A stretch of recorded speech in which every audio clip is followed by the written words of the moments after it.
Assalamualaikum warahmatullahi wabarakatuh. Apa kabar sobat-sobat semuanya? Semoga kita dalam keadaan sehat jasmani dan rohani, tidak kekurangan satu apapun. Oke, mari kita lanjutkan ceritanya. Bab 1371. Tidurlah dulu. Ye Guan langsung meninggalkan menara kecil itu. Dia melihat sekelilingnya seakan-akan sedang menghadapi musuh besar. Mungkinkah wanita itu melihat bahwa kekuatannya telah meningkat, jadi dia datang untuk membunuhnya? Tentu saja dia tidak berani meremehkan wanita itu. Dia sudah jatuh ke tangannya beberapa kali. Dia melihat sekeliling dan bertanya dengan hati-hati, "Tuan Ta, apakah pihak lain tidak tahu apa-apa?" Xiao Ta berkata, "Baru saja aku merasakan secercah kesadaran ilahi menyapu dirimu. Napas itu adalah napas Kaisar Fan Zhao." Ye Guan mengerutkan kening, pihak lain tidak tahu apa-apa. Xiao Ta ragu sejenak, lalu berkata, "Saya tidak yakin." Wajah Ye Guan penuh dengan garis-garis hitam. Ini benar-benar saatnya bagi Master Ta untuk meningkatkan kemampuan. Ye Guan berpikir dalam hati, "Xiao Hun, bagaimana denganmu? Apakah kamu merasakan wanita itu?" Xiao Hun berkata dengan bangga, "Sayangku, jangan takut. Aku sekarang tak terkalahkan. Aku bisa mengalahkan 10 dari mereka. Tidak peduli siapa Kaisar Brahma atau bukan." Ye Guan, Xiao Ta. Ye Guan meminta kedua orang itu untuk melihat-lihat lagi. Tetapi mereka tetap tidak menemukan satu sama lain. Ye Guan mengerutkan kening dalam. Dia mengabaikan pihak lain begitu saja dan terus menyibukkan diri dengan urusannya sendiri. Karena Xiao Hun bukan Taye, kata-katanya masih dapat dipercaya. Jika pihak lain menyerang sekarang, dia tidak akan takut. Daerah pedesaan, setelah orang-orang kuat keluargamu kembali ke wilayahmu, Mu Zhen segera mengadakan pertemuan keluarga. Di dalam istana, ekspresi semua orang kuat dari keluargamu sangat serius. Mereka tidak pernah menyangka bahwa Sekte Pedang Kaisar akan tiba-tiba berbalik melawan mereka. Mereka awalnya mengira akan ada pertempuran besar. Tetapi mereka tidak menyangka bahwa Kaisar Guan akan menyelesaikan masalah dengan mudah. Bukan hanya itu saja, Kaisar Guan sebenarnya memiliki sumber kaisar. Selain itu, baik klan kekaisaran maupun Sekte Dao telah memperoleh sumber kekaisaran. Apa artinya ini? Artinya, klan ini kemungkinan besar akan menghasilkan seorang kaisar yang kuat. Situasi para penggembala sekarang benar-benar buruk dan mereka sangat pasif. Mu Zhen, kepala sukumu, melirik semua orang dan bertanya, "Bagaimana menurut kalian?" Mu Yu, yang berdiri di samping, segera melangkah maju dan berkata dengan suara yang dalam, "Ayah, sukumu kita tidak punya pilihan selain menyerah tanpa syarat." Menyerah, begitu kata-kata ini diucapkan, semua orang kuat keluargamu di lapangan mengerutkan kening. Mu Yu melanjutkan, "Dalam situasi ini, kita tidak punya pilihan lain. Tujuan Kaisar Guan sangat jelas, yaitu menyatukan 10 gurun. Dalam situasi ini, jika kita tidak menyerah, kita akan mati." Sebenarnya, kapankah waktu terbaik untuk menyerah? Tentu saja, saat Ye Guan bertarung melawan klan Jun sebelumnya. Kalau saja ayahnya bersedia mendengarkan dia dan memilih untuk menyerah secara langsung, seperti yang dilakukan Dao Zong, maka keluargamu tidak akan bersikap pasif sekarang. Karena menyerah saat itu sama saja dengan memberikan pertolongan yang tepat waktu. Namun, Mu Zhen tidak mendengarkan saat itu, dan sekarang. Dia melihat dengan jelas bahwa keluargamu sekarang tidak punya pilihan lain. Jika kamu tidak menyerah, kamu akan mati. Betapa konyolnya, pada saat ini, seorang lelaki tua dari keluargamu keluar. Dia melirik Mu Yu dengan dingin dan berkata, Kau benar-benar ingin meningkatkan moral orang lain tetapi menghancurkan gengsimu sendiri. Kaisar Guan memang kuat, tetapi jangan lupa bahwa dia telah disegel oleh 7 kaisar agung. Dia tidak memiliki kekuatan seorang kaisar sekarang. Adapun klan pertama, Sekte Kaisar, Sekte Dao, dan Sekte Pedang Kaisar di sekitarnya, mereka kuat. Tetapi sekarang, selain klan Muku, ada juga klan Qin, klan Yuan, Sekte Shen, dan Sekte Kaisar. Jika Kaisar Guan benar-benar ingin melakukan sesuatu yang bertentangan dengan keinginannya, bukankah dia takut kita akan bersatu untuk menghadapinya? Bersatu padu seperti bulu ayam, pada saat ini, seorang lelaki tua berambut putih berjalan keluar. Dia melotot ke arah lelaki tua yang sedang berbicara. "Yu tua, apakah kau sudah gila? Kau masih tidak bisa melihat situasi dengan jelas? Gunakan otak babimu untuk berpikir. Mengapa klan pertama, klan Kaisar, Sekte Dao, dan Sekte Pedang Kaisar tunduk kepada Kaisar Guan? Bukankah para kepala keluarga ini lebih pintar darimu? Selain itu, klan Jun memanggil jiwa virtual Kaisar Agung. Dan apa yang terjadi? Jiwa virtual Kaisar Agung terbunuh tanpa suara. Bukankah ini sudah jelas? Kaisar Guan sama sekali tidak kehilangan kultivasinya. Sial, dia selalu berpura-pura lemah." Ketika kata-kata ini diucapkan, semua orang terkejut. Masih ada budidaya? Tetua Yu menatap lelaki tua berambut putih itu dan berkata dengan marah, "Mu Xiao, bicara saja, jangan menghinaku." Lelaki tua berambut putih itu berkata dengan marah, "Dasar bodoh, kau menghina ibumu, kau bahkan tidak bisa memahami situasinya. Lebih baik kau mati saja." Setiap orang, Tetua Mu Yu menjadi sangat marah setelah mendengar ini, dan hendak mengambil tindakan. Sang pemimpin, Mu Zhen, mengerutkan kening. Dia melirik Mu Xiao dan berkata, "Penatua Mu Xiao, kualitas." Mu Xiao mendengus dingin, lalu melanjutkan, "Sejauh yang aku tahu, Kaisar Guan kini telah menyerahkan semua masalah kepada Di Yijingzhao untuk ditangani. Apa kau tidak tahu siapa wanita ini? Dia bahkan berani membunuh ayahnya sendiri. Apa kau pikir dia akan bersikap baik kepada kita?" Jing Zhao yang pertama. Ketika mereka mendengar nama pria ini, wajah semua orang kuat dari keluargamu di lapangan berubah. Mu Xiao menatap Mu Zhen dan melanjutkan, "Ketua, maafkan aku karena terus terang, seperti yang dikatakan Xiao Yu, itu sebenarnya adalah waktu terbaik bagi kita untuk menyerah. Jika kita menyerah pada saat itu, kita bisa mengambil inisiatif. Tapi sekarang, apakah menurutmu kita memenuhi syarat untuk berunding dengan mereka?" Wajah Mu Zhen muram. Seorang tetua tiba-tiba berkata dengan suara yang dalam, "Tidak ada peluang untuk menang jika kita bertarung sekarang. Tetapi akan menjadi kerugian jika kita menyerah seperti ini. Saya pikir kita dapat menegosiasikan persyaratan dengan mereka. Misalnya, jika klan Kaisar dan Sekte Dao sama-sama dapat memiliki sumber Kaisar, kita juga dapat meminta Dao." Mendengar ini, yang lain mengangguk setuju. "Anda bisa menyerah. Namun harus ada manfaatnya." Mu Yi mendesah pelan. "Bagaimana jika mereka tidak mau memberi kita keuntungan sekarang?" Mendengus, orang tua itu mendengus dingin. "Aku tidak percaya Kaisar Guan berani bertarung sampai mati." Orang-orang kuat lainnya dari keluargamu juga mengangguk.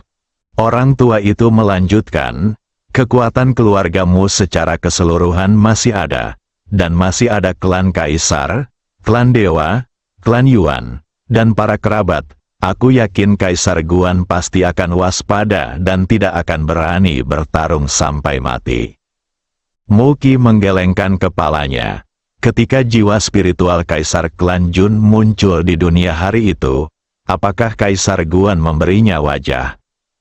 Tidak ada wajah sama sekali. Pada saat ini, Pemimpin Mu Zhen tiba-tiba berkata, seperti yang dikatakan tetua ke-6, kita harus bernegosiasi dengan Kaisar Guan.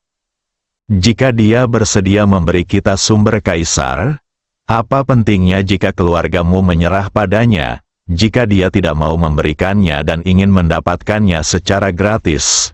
Aku tidak percaya dia benar-benar berani bertarung sampai mati. Segera panggil semua anggota klan yang berada di luar, dan semua yang mengasingkan diri harus keluar. Semakin sering seperti ini, semakin kuat keluargamuku. Jika tidak, dia, Kaisar Guan, akan benar-benar mengendalikan kita. Setelah pertemuan, Muki berjalan keluar dari aula. Dia menatap ke langit, pandangan rumit tampak di matanya. Pada saat ini, Mu Xiao tiba-tiba berjalan ke sisinya dan berkata, "Gadis, menurut pendapatmu, sekarang?" Mu Yi menggelengkan kepalanya. Orang-orang suku di depanku ini masih belum bisa melihat situasi dengan jelas. Keluarga Muku, tidak. Bukan karena mereka tidak bisa melihat situasi dengan jelas, tetapi mereka berharap yang terbaik. Aduh. Pada titik ini, dia mendesah pelan. Orang-orang di dunia ini sering seperti ini, sebelum keadaan menjadi sangat buruk. Bahkan jika mereka berada dalam situasi putus asa, mereka masih berpegang pada secercah harapan. Mu Xiao ragu-ragu sejenak, lalu berkata, kalau begitu Kaisar Guan bukanlah orang yang kejam. Mu Yu berkata, dia memang bukan orang yang kejam. Tetapi Jing Zhao pertama adalah orang yang kejam. Dan Kaisar Guan telah menyerahkan masalah ini kepadanya, yang telah menjelaskan semuanya. Jika keluargamu menyerah saat ini, masih ada peluang untuk bertahan hidup, tetapi sekarang mereka ingin menunggu harga. Mereka tidak tahu bahwa keluargamu tidak memiliki hak untuk tawar-menawar di hadapan Kaisar Guan ini. Wajah Mu Xiao sangat muram. Mu Yu melanjutkan, lagi pula, menurutku Kaisar Guan tidak hanya berencana untuk menguasai 10 tanah terlantar. Dia pasti punya rencana yang lebih besar, yaitu tanah terlantar kuno. Mu Xiao terkejut, apakah dia memiliki kemampuan itu? Mu Yi berkata dengan tenang, menurut dugaanku, 7 kaisar tidak mampu menyegel pedang di tubuhnya. Dia menunjukkan kelemahan sekarang. Mu Xiao bertanya dengan bingung, lalu mengapa dia menunjukkan kelemahan kepada kita? Mu Yi menggelengkan kepalanya. Dia tidak menunjukkan kelemahan kepada kita. Kita tidak berhak membiarkan dia menunjukkan kelemahan. Dia menunjukkan kelemahan kepada musuh yang tidak dikenal. Misalnya, peradaban Suiming yang misterius. Kaisar Guan telah mengambil tindakan hati-hati sejak dia datang ke Si Huang. Pada titik ini, dia tiba-tiba mengepalkan tangannya, dan seluruh orang itu tampak sedikit bersemangat. Pria ini ambisius dan punya ambisi besar. Jika keluargamu benar-benar bisa mengikutinya, mungkin kita bisa membuat kemajuan lebih jauh sebagai sebuah keluarga. Namun, jika kita berani berdiri di depannya dan menjadi batu sandungan di jalannya, kita akan hancur berkeping-keping dan tidak akan ada pemulihan. Setelah mengatakan hal itu, perasaan tidak berdaya yang mendalam muncul dalam hatinya.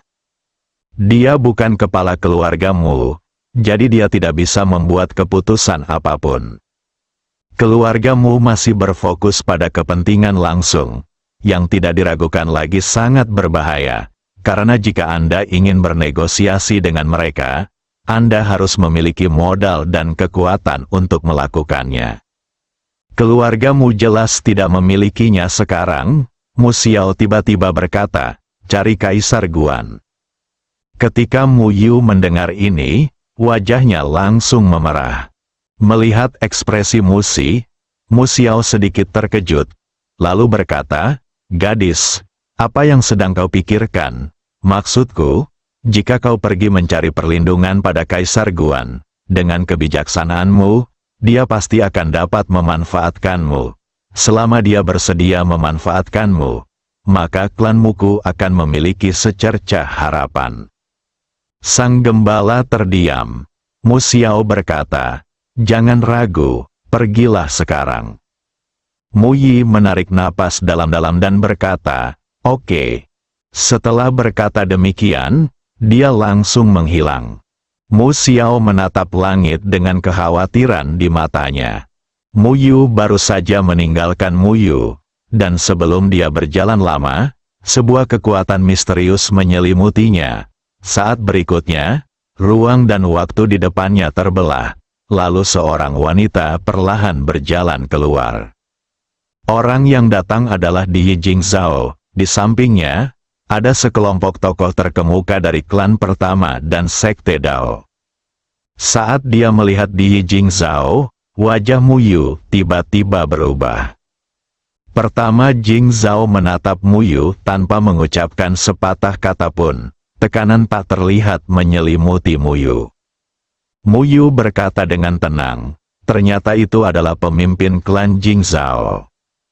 Pertama Jingzhao menatap Mu Yu, mau mencarinya. Wajah Mu Yu menjadi gelap, seolah dia menyadari sesuatu. Wajahnya langsung pucat. Wanita di depannya tidak akan memberinya kesempatan untuk menemukan Ye Guan.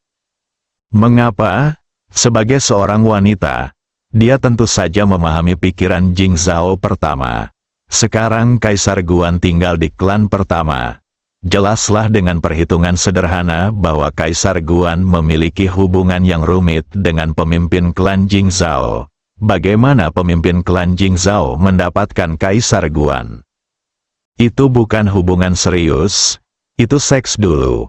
Kalau saja dia adalah Musi, dia tidak akan pernah membiarkan wanita lain mendekati Kaisar Guan, karena hal itu tidak hanya akan mengakibatkan terbaginya kekuasaan, tetapi juga akan menimbulkan lebih banyak saingan dalam percintaan. Memikirkan hal ini, Muki tiba-tiba merasa putus asa dan berpikir, hidupku sudah berakhir. Bab 1372. Tolong bunuh ayahku, silakan. Tepat ketika mata Muki dipenuhi dengan keputusasaan, Di Jingzhao, yang tidak jauh darinya, tiba-tiba berbicara. Ah, Mu Yu mengira dirinya salah dengar dan berkata dengan heran, kau tidak akan membunuhku. Di Jingzhao meliriknya dengan tenang dan berkata dengan tenang, Nona Mu Yi, mengapa aku harus membunuhmu? Mu Yu menatap Di Jingzhao tanpa mengucapkan sepatah kata pun. Pertama Jingzhao berkata, kamu mungkin berpikir dalam hatimu bahwa aku takut kamu akan berebut kekuasaan, mengancam kedudukanku, atau menjadi saingan cintaku, jadi aku ingin membunuhmu di sini. Mu Yi tetap diam. Itulah yang dipikirkannya. Pertama Jingzhao tiba-tiba berjalan perlahan ke sisi Mu Yu. Dia menepuk bahu Mu Yu dengan lembut dan berkata, Nona Mu Yu, kamu seharusnya tidak berpikiran sempit. Sebaiknya kamu melihat lebih jauh, daripada membatasi diri pada 10 alam semesta yang sunyi ini. Apakah kamu mengerti maksudku? Setelah berkata demikian, dia perlahan berjalan menjauh. Muki, di kejauhan, Di Jingzhao berkata lagi, pergilah. Selama dia mengangguk, sukumu dapat dipertahankan. Mu Yi berbalik dan menatap Di Jingzhao dalam-dalam, terima kasih.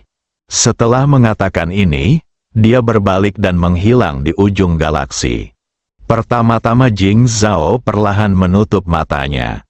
Jika sebelumnya, dia pasti akan melenyapkan potensi ancaman Mu Yu tanpa ragu-ragu.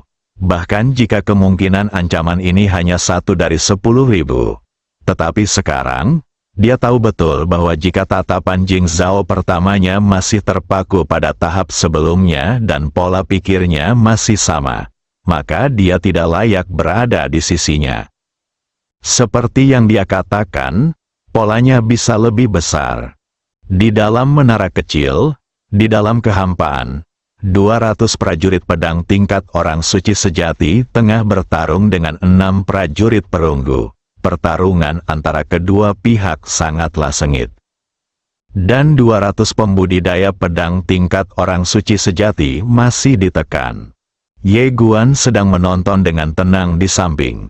Selama kurun waktu ini, dia menemukan bahwa kesadaran bertarung ke-6 Jenderal Perunggu ini hanyalah serangan pengurangan dimensionalitas pada para kultivator pedang tingkat orang suci sejati ini. Mereka sama sekali tidak berada pada level yang sama. Terlebih lagi, para Jenderal Perunggu ini telah menunjukkan belas kasihan atas instruksinya.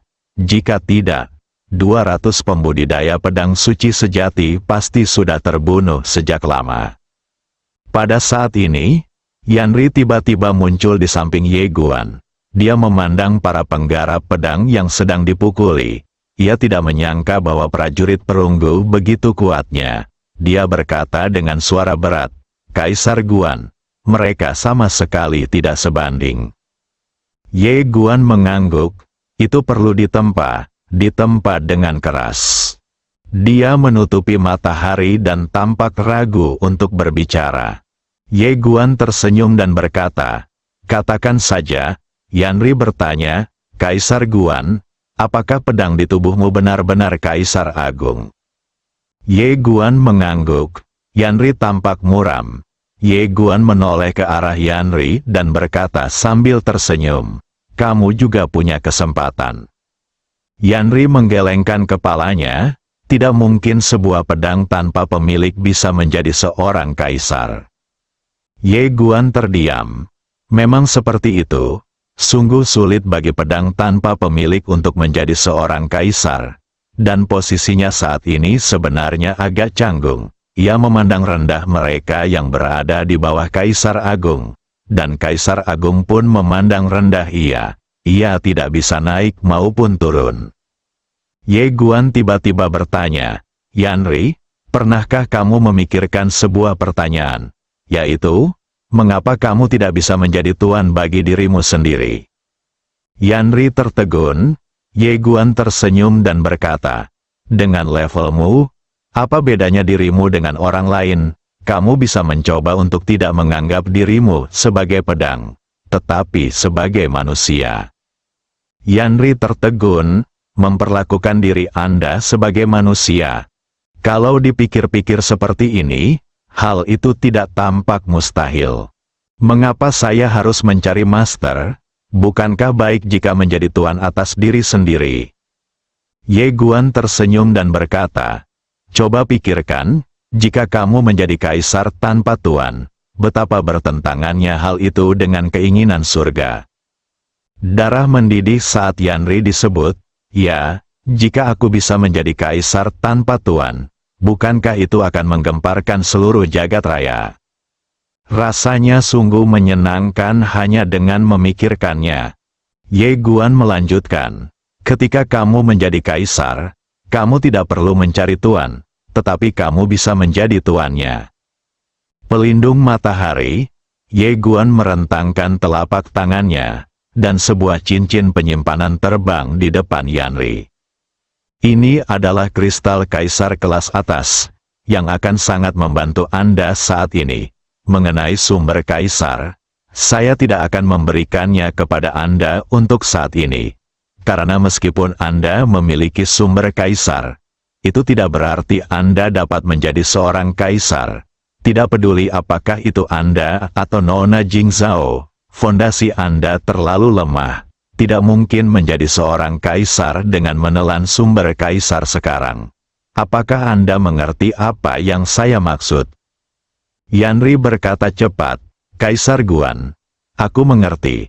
Meskipun aku juga punya perasaan terhadap Kaisar Yuan. Aku tahu bahwa aku belum melakukan apapun. Bagaimana aku bisa layak untuk Kaisar Yuan?"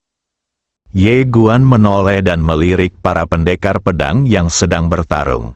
Lalu berkata, "Selama kurun waktu ini, kalian harus berlatih di sini. Ketika fondasi kalian kokoh dan kalian telah mencapai batas, aku akan membantu kalian menjadi seorang kaisar." Yanri membungkuk dalam-dalam dan berkata dengan gembira, "Terima kasih, Kaisar Guan. Saya akan mengikuti Tuan Ye sampai mati dan membangun fondasi abadi untuk selamanya. Ye Guan mengangguk dan meninggalkan menara kecil itu. Setelah Ye Guan pergi, mata Yanri berbinar-binar dan dia sangat gembira, seakan-akan baru saja disuntik darah ayam. Jadilah kaisar tanpa tuan, sebelumnya tidak ada. Tetapi itu tidak berarti tidak akan ada di masa mendatang. Jika saya bisa melakukannya, itu akan mengubah sejarah dan mengejutkan seluruh alam semesta. Oh sial, harus bekerja keras, harus berjuang keras. Harus tampil baik, aku harus berpegangan erat pada paha Kaisar Guan. Setelah Ye Guan meninggalkan Xiaota, Xiaota tiba-tiba berkata, "Kamu benar-benar menjadi semakin kuat sekarang. Lihat dirimu. Apa yang telah kamu lakukan dengan pedang?" Ye Guan berkata, "Ini semua karena ajaran baik Guru Ta." Xiaota tertawa, "Meskipun kamu menyanjungku, aku harus mengatakan bahwa apa yang kamu katakan adalah fakta." Ye Guan, begitu Ye Guan kembali ke halaman, seorang pria kuat dari klan pertama muncul di depannya. Pria kuat itu membungkuk dalam-dalam dan berkata, "Kaisar Guan, seseorang dari klanmu ingin bertemu denganmu." Suku nomaden, Ye Guan sedikit terkejut, namun dia langsung mengerti. Dia mengangguk dan berkata, "Biarkan dia datang." Orang kuat itu mundur. Ye Guan berjalan ke meja batu di dekatnya, mengeluarkan peta Si Huang dan melihatnya dengan cermat. Pada saat ini, Mu Yu masuk. Dia membungkuk dalam-dalam dan berkata, "Salam untuk Kaisar Guan." Ketika Ye Guan melihat bahwa itu adalah Mu Qi, dia terkejut sejenak, lalu tersenyum dan berkata, "Itu kamu." Mu Yi tersenyum dan berkata, "Ya." Ye Guan tersenyum dan berkata, "Silakan duduk, Nona muda." Mu Yu tidak duduk, tetapi berjalan ke suatu tempat yang tidak jauh dari Ye Guan.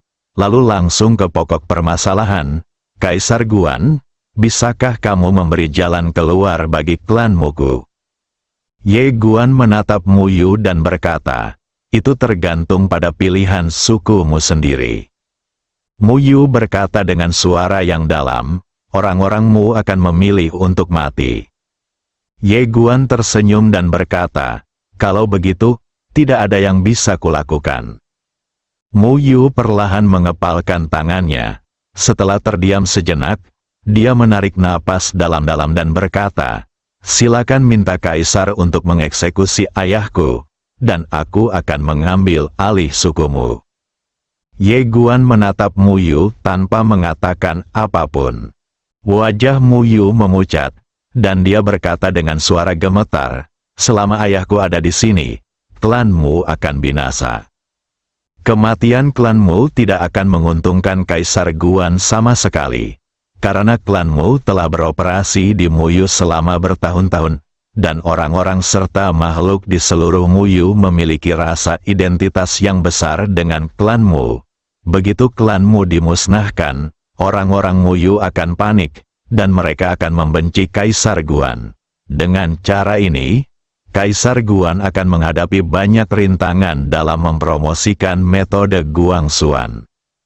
Saat dia berbicara, dia menarik napas dalam-dalam.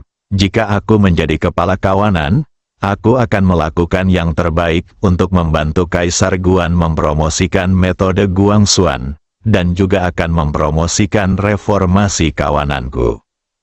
Ye Guan menatap wanita bertubuh besar di depannya. "Apakah kamu tahu metode Guangxuan?" Mu Yu segera mengeluarkan sebuah buku kuno dan berkata dengan hormat, "Saya telah menghafal metode Guan yang mendalam ini di luar kepala. Saya tahu apa yang sedang dipikirkan Kaisar." Ye Guan menjadi tertarik. "Ceritakan padaku tentang hal itu." Mu Yu ragu sejenak, lalu berkata, "Langkah pertama Kaisar Guan adalah menyatukan seluruh 10 tanah terlantar, lalu mempromosikan metode Guangxuan untuk mengkonsolidasikan Ordo dan Taoisme Anda. Langkah kedua adalah merencanakan tanah terlantar kuno. Setelah menyatukan seluruh tanah terlantar kuno, Kaisar Guan akan menggunakan kedua tempat ini sebagai basis untuk mengembangkan kekuatannya sendiri. Tujuan akhirnya adalah peradaban Sui Ming yang legendaris.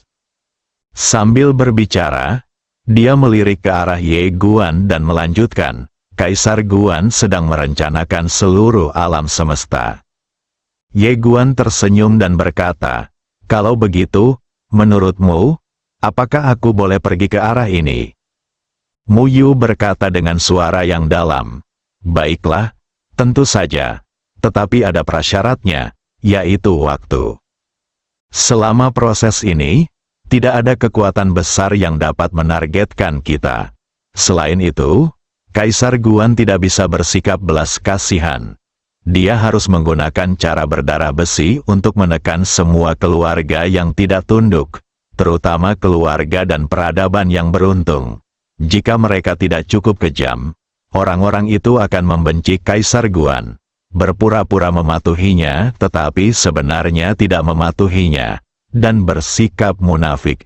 Dengan cara ini, promosi Fa Guangxuan akan sangat lambat. Saat dia berbicara, dia tiba-tiba mengeluarkan buku catatan kecil dan menyerahkannya kepada Ye Guan. Kaisar Guan, saya sudah menuliskan pemikiran saya tentang Si Huang. Oh tidak, perkembangan masa depan alam semesta Guangxuan, ini semua adalah ide saya sendiri, dan masih banyak bagian yang belum matang. Mohon koreksi saya, Kaisar Guan. Ye Guan menatap Mu Yu, lalu mengambil buku itu dan membukanya. Setelah beberapa saat, dia berkata, saya akan membiarkan Nona Jing Zhao memenjarakan pemimpin klanmu Anda. Tentu saja, sebelum itu, saya akan membiarkan Nona Jing Zhao menghancurkan klanmu Anda. Ketika klanmu Anda putus asa, Anda akan muncul dan menyelamatkan klanmu Anda. Dengan cara ini, klanmu Anda secara alami akan menganggap Anda sebagai pemimpin. Mu Yu tiba-tiba berlutut dengan keras, bersujud di tanah, dan berkata dengan suara gemetar, terima kasih, Kaisar Guan. Ye Guan melihat buku itu, lalu berkata, ada banyak ide bagus di dalamnya, seperti membuka ujian kekaisaran, merekrut bakat berdasarkan metode Guangxuan, dan memberi lebih banyak orang dari bawah lebih banyak kesempatan untuk menonjol. Ide-idemu semuanya sangat bagus. Aku sangat menyukainya. Pada titik ini, dia menatap Mu Yu yang berlutut di tanah. Kamu adalah orang yang sangat ambisius. Ini bukan hal yang buruk. Tetapi orang-orang harus tetap berpegang pada prinsip. Membunuh ayahmu bertentangan dengan etika manusia dan keharmonisan alam. Lebih baik tidak melakukannya. Dengan dukunganku, ayahmu tidak akan dapat membuat gejolak apapun. Mu Yu buru-buru berkata, terima kasih, Kaisar Guan. Ye Guan mengangguk dan berkata, kamu bisa turun. Mulai sekarang, kamu akan mengikuti instruksi Nona Jing Zhao. Mu Qi membungkuk dalam-dalam lalu melangkah mundur. Begitu Mu Yu pergi, Di Jing Zhao muncul di aula. Ye Guan mendesah pelan. Pertama-tama Jing Zhao menatapnya, apa yang kamu keluhkan? Ye Guan menatapnya dan berkata dengan lembut, seperti kata pepatah, semuanya sulit di awal. Aku baru saja menegakkan ketertiban di 10 tanah terlantar, jadi pasti akan ada banyak kesulitan, terutama di antara berbagai suku. Meskipun mereka telah tunduk padaku, hati mereka berbeda. Oleh karena itu, aku ingin kamu lebih khawatir di masa depan. Aku tahu sulit bagimu mengelola keluarga besar seperti suku pertama, dan sekarang kamu harus melakukan semua ini untukku. Tetapi tidak ada cara lain. Aku datang ke 10 tanah terlantar, dan kamu adalah satu-satunya orang kepercayaanku. Jika aku tidak mencarimu, siapa lagi yang bisa kucari? Mendengar perkataan Ye Guan, Di Jing Zhao menundukkan kepalanya tanpa suara. Jantungnya tiba-tiba berdebar kencang, bersambung.